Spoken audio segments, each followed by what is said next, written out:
Alrighty, we have 13.21 that says for a satellite to be in a circular orbit 890 kilometers above the surface.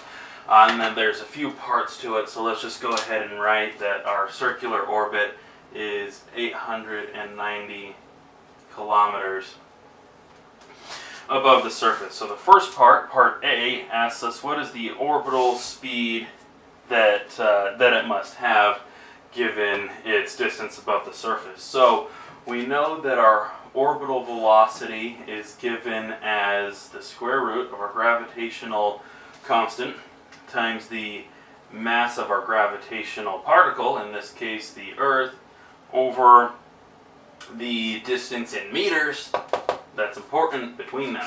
So the first thing we want to do is just convert our 890 kilometers into meters, which there's 1,000 meters in 1 kilometer. So that simply comes out to be 890,000 meters. So now we can just plug all this fun stuff in.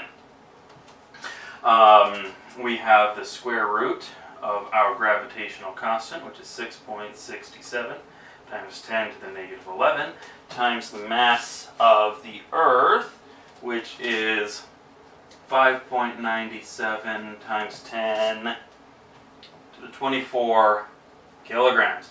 And some sources that you'll Google this will just round that up to 6, but by convention in physics they use 5.97. You'll see that in the textbook.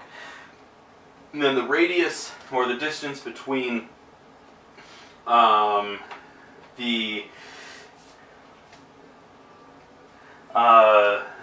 radius between them actually isn't going to be this. Our radius, or the distance, is actually wants to be the distance from the center of the Earth plus the distance of our orbit. So that is going to be the radius of the Earth, which we can look up and find to be 6.37 times 10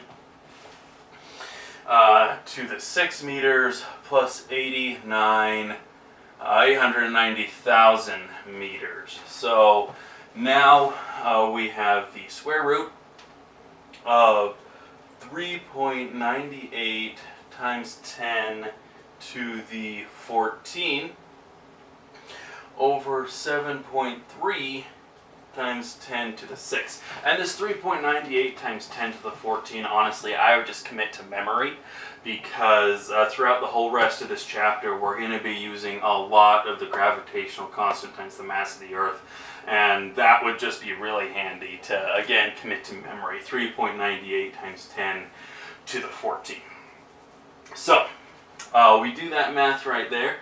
That comes out to be 7.4 times 10 to the 3 meters per second.